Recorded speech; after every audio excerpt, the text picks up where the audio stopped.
Hey guys, so I am Dr. Arti Soorya. I am an integrative medicine physician in Ann Arbor, Michigan, and I am just testing this out. Yeah, there we go. All right, we've got some people joining. So I'm in Ann Arbor, Michigan. I am passionate about all things wellness, and I'm so excited to have Alex from A Team Fit on today. So let me grab him.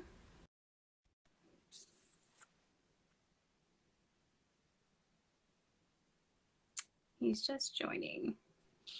Hello, Hey hello. Alex, how's it going? I'm well. How are you, Arthi? Good, good. Thanks for coming. Thanks for having me. It's gonna be a good Yeah, time. I'm excited to pick your brain. I'm looking forward to it. Yeah, so let me introduce you. So everyone, this is Alex from 18 Fit, and he uses this really unique way of approaching things with his clients. So you use your background in motivational psychology to really help transform both, not just physically, but also mentally, which I think is really key for overall health. You know, you're not just looking For for sure. cosmetics. So I appreciate Absolutely. that about you. Yeah, So, thank you. yeah. Did you want to It, add anything else? I was just, you're right. The mindset and psychological portion of it is super important, not only for helping people be successful, but also my own background. I was the obese kid growing up. So my senior year in high school, I lost over 80 pounds and have been consistently traveling that kind of road of health and fitness ever since, which has led me to my current career path.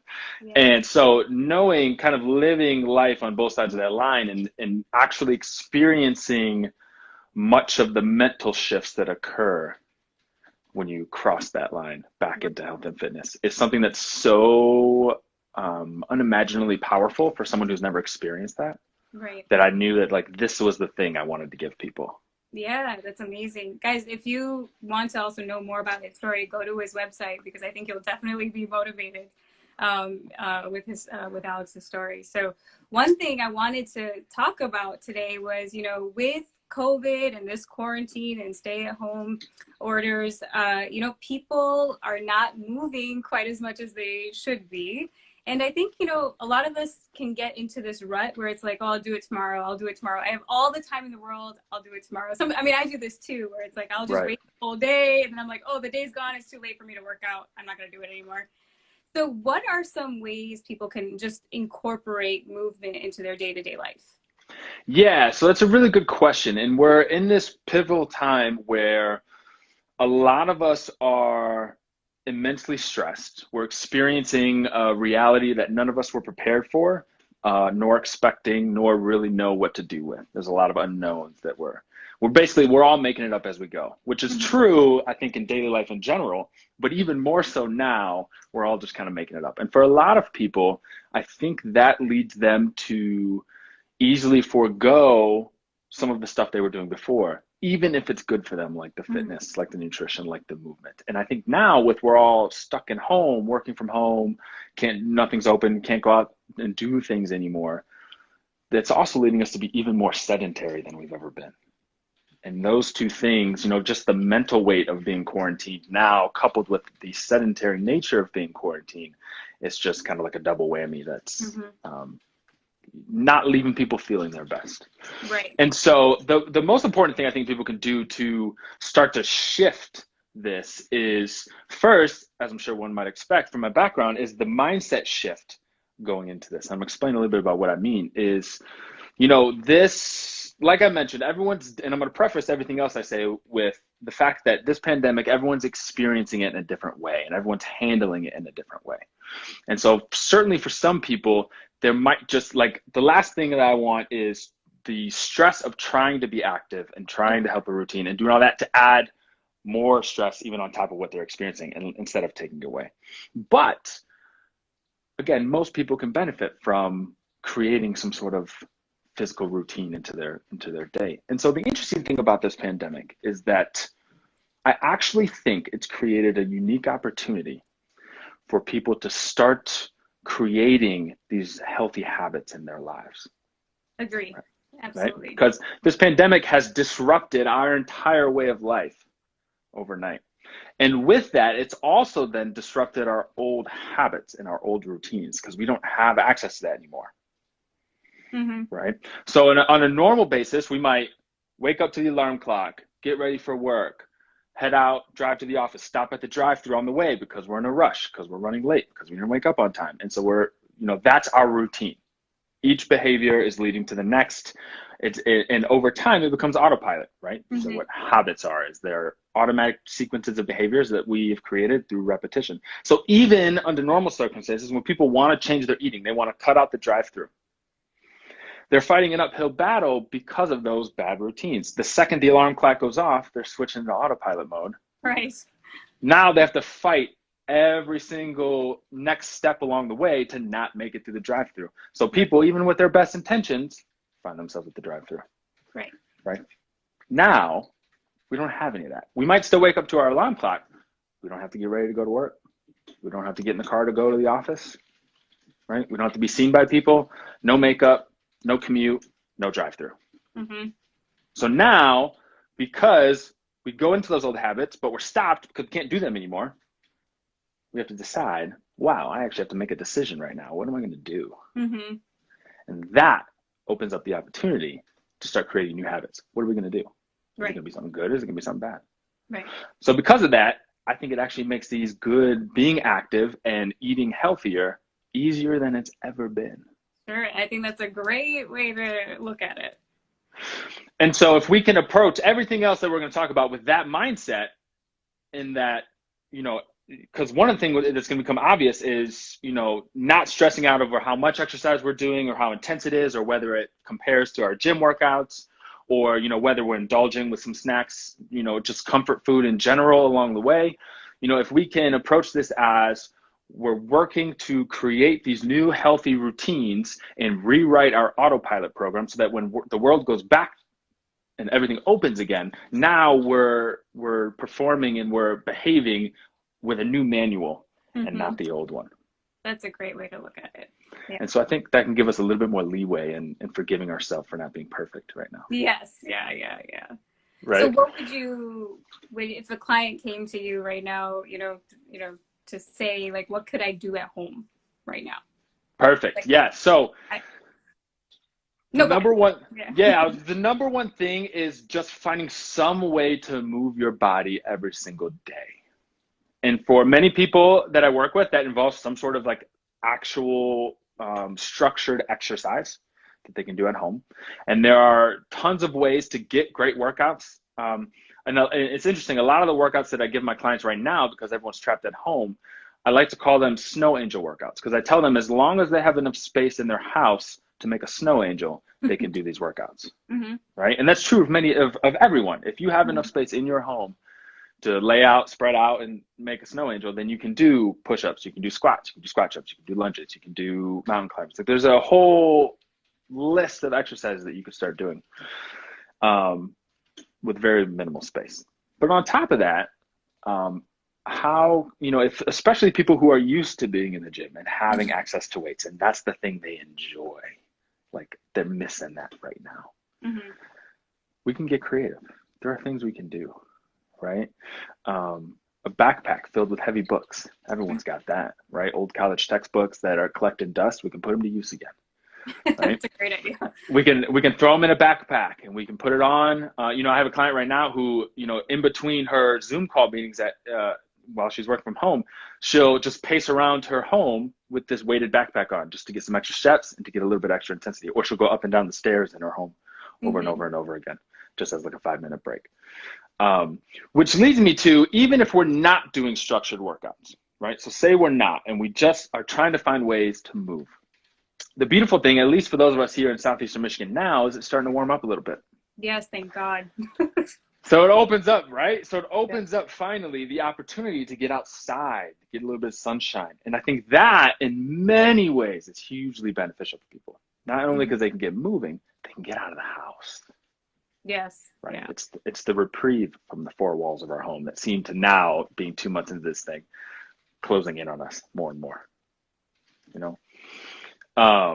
But probably one of the biggest things, regardless of the method that someone's going to use to just get up and move their body, whether they're just pacing in their home or going outside for a walk or doing an actual workout, is, again, because we're more likely to sit for longer periods working from home and just being trapped in the house, is one, scheduling time for activity, right? Just like any other appointment we would.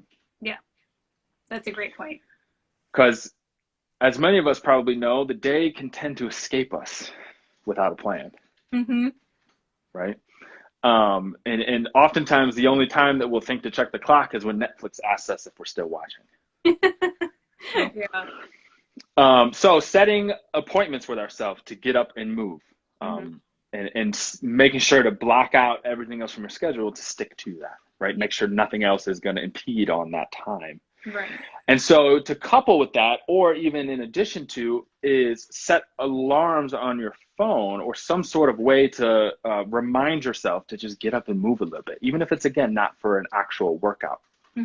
So if you set an alarm for yourself every 60 minutes or so, you're just going to get up, maybe do some light stretching, pace around the house.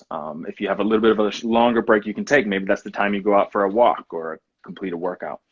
But having these kind of audible reminders that can jolt you out of your either Netflix binging or working from home, that's enough to be like, okay, I need to move.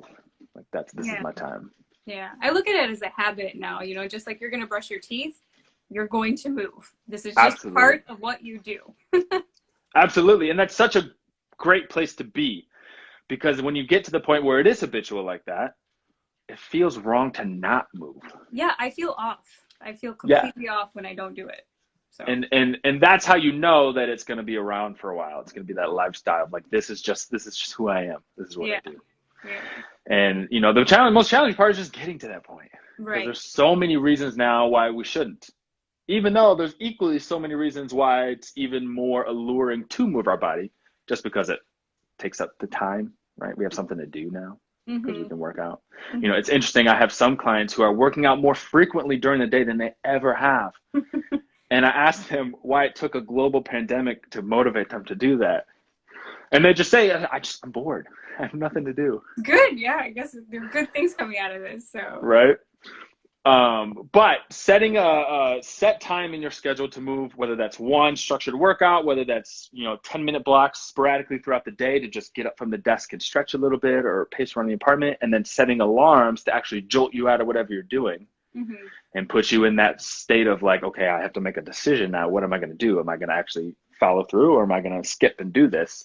Prevents us from falling back into some of those old habits of like, I'm just going to work until the sun goes down and I realize the day's gone. Right. I look at it also like I think I was listening to something a couple of days ago where it was like, you're building trust with yourself. So, it's, if you don't follow through with yourself, you're not trusting yourself either. So I think it's just building that own internal compass. That's really powerful too. So. Absolutely. So you kind of touched a little bit about how to cultivate the right mindset, but is there anything else you want to kind of hint at with that, or? Yeah. So, you're right. I touched a little bit on just the mindset of going into how to approach bringing more fitness into this thing and how we can view this as an opportunity and not necessarily as a hindrance in regards to our physical activity and our health.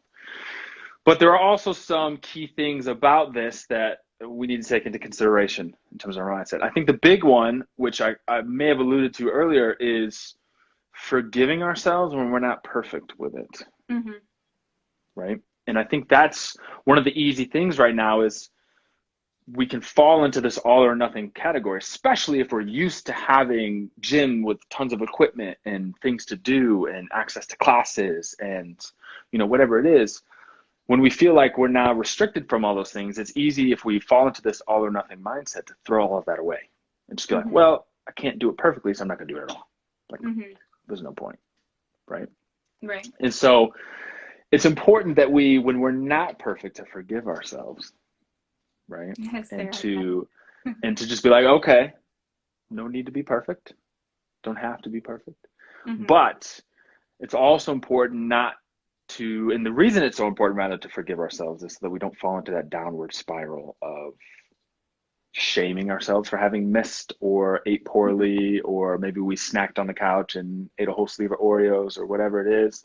And if we're shaming ourselves for that, then that leads into 2 days of doing that, 3 days of doing that. And now we've emerged from this thing months later and we're terribly worse out of shape, more out of shape than when we entered it. Right, right. Right? Whatever you do, enjoy it. That's right. what I say. Yeah. That's a good words to live by. Whatever you Yeah. do, make sure you're going to enjoy it for Yeah. sure. And with in conjunction with just forgiving yourself is I lost my train of thought. It'll come back to me. But mindset wise with current is again, avoiding the all or nothing approach. And I lost it. It's right there. Maybe it'll come back to me. I don't know if this will help you. Sarah says that negative mindset can get to you. I don't know if that helps. Yes. And I mean, and that's part of just kind of changing the way we think about the entire system, right? Because again, if we're shaming ourselves for something poorly we did, yesterday, that can lead us into this negative mindset of like, well, I already screwed it up. There's no point. Like, why even try? I can't do what I was doing before, yada, yada, yada. And so absolutely, if we can avoid that negative mindset by, again, giving us license to not have to be perfect. We're doing the best we can, but also then working to get back on track after we have fallen off a little bit is important. Right? There's a quote from James Clear, who wrote the book Atomic Habits, is one mistake is an accident, 2 is the start of a new habit. That's pretty powerful. Yeah. So not making sure that we don't allow ourselves to fall into those bad habits, right? Because again, we're primed to create new habits, but we're also primed to fall even deeper into other poor habits if we allow ourselves to just kind of shy away from that. Yeah, you're right, Sarah. It definitely is a practice. Oh yeah, absolutely. We're always practicing it. Yeah, Right? and It's I easy. say grab a buddy or accountability, someone who's going to help keep you on track as well. That can, I think, be quite motivating as well. So you don't have to feel like you have to do it all by yourself. For sure. And it's great to just keep you honest with it too. Yeah, absolutely. Right. So I think one thing I know people are struggling with during this time is binge eating. Yes. How do you approach that? Right. And it all ties back into that negative mindset. We get down on ourselves or we're bored and eating feels good. It tastes good. It feels good. And how can we avoid that? So the easiest rule to follow that I'll share is if it's not in the house, you can't eat it. That's a good rule. Right? And it's super simple, harder in practice, of course, than in saying, but this really speaks to the power of our environment. If we can, and this is one of the things that we use when we're actively trying to create new habits, me with my clients, is there's only so much willpower we have to make this interesting. I like to tell people, as a good rule of thumb, you have enough willpower for one good, meaningful decision a day.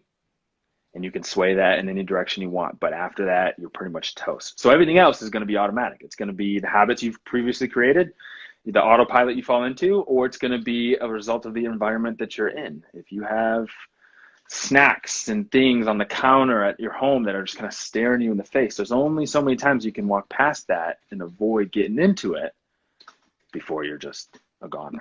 Right. And you're going right into it. Likewise, if it's not there, you can't. That's true. That's a very good point. That is a very good point. Yeah. And it's a good example of making the things we want to do really easy and making the things we don't want to happen really inconvenient. So if I'm at a place where I want to just I'm tempted to just snack on things or to binge eat or whatever, eat out of emotion or stress, whatever it may be, if I just have to walk over to the kitchen and grab something, okay, done. Right. But if I have to get dressed, get the car, drive to the store, put my mask on, go in, suddenly now I'm like, all right, do I really want to do that? Right. Yeah. And so in that sense, we really use the power of all of our inherent kind of laziness in our favor. Like, okay, I'm too lazy to do that. I'm not, just not gonna. That's a So good point. That's a very good point. yeah, I mean, because we're like, it's human nature to want to put forth the least amount of effort to achieve our goals possible. So if we can just make the steps required to do the things we don't want to have happened a little bit more difficult, Hmm. suddenly that seems a lot less fun now, Right. Right. right? It loses its appeal, Right. Yeah. essentially. And I So think that's also it's like finding joy in other things besides food. 100% yes. Yeah. And, finding other activities which, 2 months into this thing can start to become more difficult. And the challenging thing is a lot of people turn to like Netflix and TV first and foremost. They're like, okay, TV, that's going to distract me. I got endless hours. The problem with that is a lot of us have already created an association with snacking and the TV. Right. So even if we're not hungry, we start watching TV and suddenly we feel a desire to have something to munch on. Hmm. We're like, Yeah. but you're absolutely right. If we can find other things to distract ourselves, reading a new book, I'm very impartial to finding activities that are going to allow you to develop a new skill set or explore a curiosity that you have or some way. I'm very big, as one might imagine, into self-development. So how can you find ways right now to kind of pursue those things Hmm. when you might not otherwise either have the time or you might be distracted by other things like going out to eat with friends and Right. doing all these other kind of more social activities that we can't do right now is oftentimes, especially if the reason that we're doing a lot of this mindless eating is out of boredom, if we just solve the boredom, Right. suddenly the snacking isn't an issue anymore. Right. Right. You get just lost in whatever you're doing. Yeah. Right. Yeah. Exactly.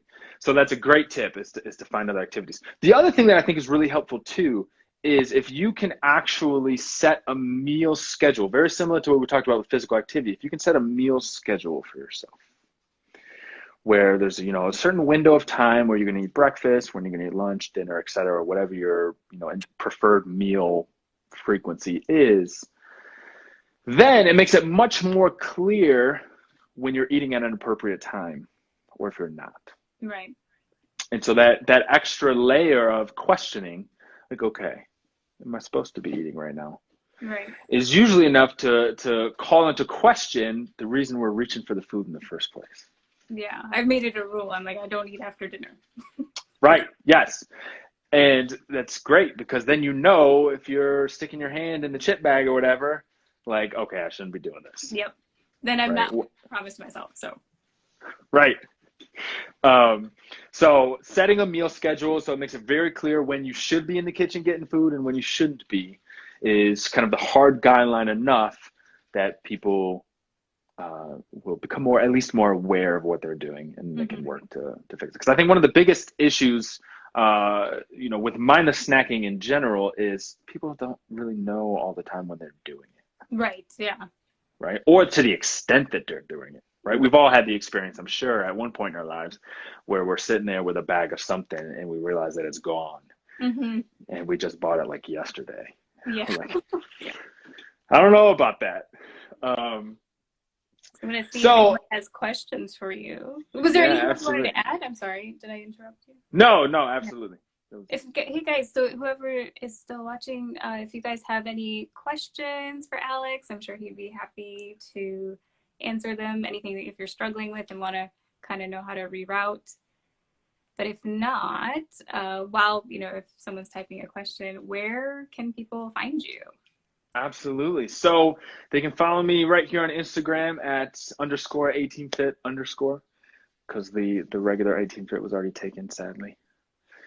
Oh. Um, or if they want more, I think a question just came in, but if they want more resources, articles, other free goodies and stuff, they can go to my website, 18fit.com, to find all of that. Yeah, he's got a lot Stuff. of great info on there, guys. But we do have a question. So starting your day with fats or protein reduces craving, or just don't eat sugar. Yeah, you will have a lot less cravings. So that's very true, Sarah. Absolutely. Absolutely. And you know, personally, and with some of my clients, I do take an intermittent fasting approach, which I know you're a big fan of as well. Yeah, yeah. And you know, this is great too for a lot of that is reducing those cravings even once we do start eating while we're fasting. But I think right now too, one of the big benefits and the way that I approach intermittent fasting largely comes from the psychological side of it, as again you might have guessed, Hmm. in that um, when we're doing the fasting, it provides a very clear set of rules when we should be eating and when we shouldn't be eating, Hmm. Absolutely. which makes it, you know, tons easier, I think, for people on top of just the cravings that are not no longer having or that are reduced from the fasting. Then they just people do better, especially now. I think with the chaotic nature of everything going on, people will do better with more rigid rules in their life that they can follow that clears things up and makes things super simple, Yeah, right? yeah. We got enough gray in the world right now. We need a little black and white to help us guide some of our decisions. Right, right. So yeah, I think Right. that's a great point. Yeah, guys, anybody else have any more questions? I think Throw we're, them at us. yeah, Alex is ready, but if not, they know where to find you. If you don't feel comfortable, asking the question right now, you're more than welcome to, follow him on Instagram and message him there or contact him online and everything. But Yes, absolutely. Definitely send me a personal message if you have a question that you want to share a little bit more privately. Always open to answering them. oh, looks like, oh, can you talk more about what time of day is best to have your biggest meal? I usually only eat lunch and dinner, but with less activity due to quarantine, I want to do my body the most good. I have an answer, but you also probably have, we could get two views. Yeah, I want to hear yours first, and then I'll throw mine in there because I want to hear your view. My view is your biggest meal should be lunch. Because you're active during the day or should be a little bit more active during the day, and as the sun sets, as the day progresses, your body also just physiologically goes into that repair mode or should be going into that repair mode. So if you bombard it with this huge meal at dinner time, it's actually got to work that much harder to kind of digest the food, and then you got to go to bed. So I always say lunch should be your biggest meal, and it just fits. You're more active during the day, you're less active at night. So that's my simple I answer. love it, and you know that's an approach that personally I've been beginning to take more.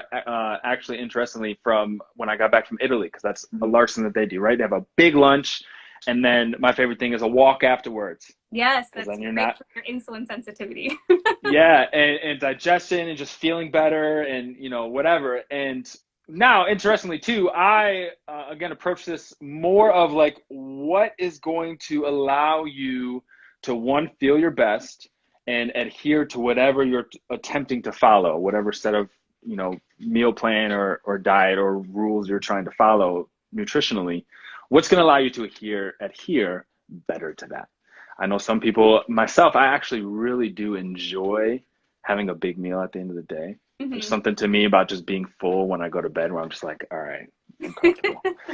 But I'm also fortunate that I never have like the issues that a lot of people experience when they have a big meal right before they go to bed, which Right, can really hinder a lot of people from that.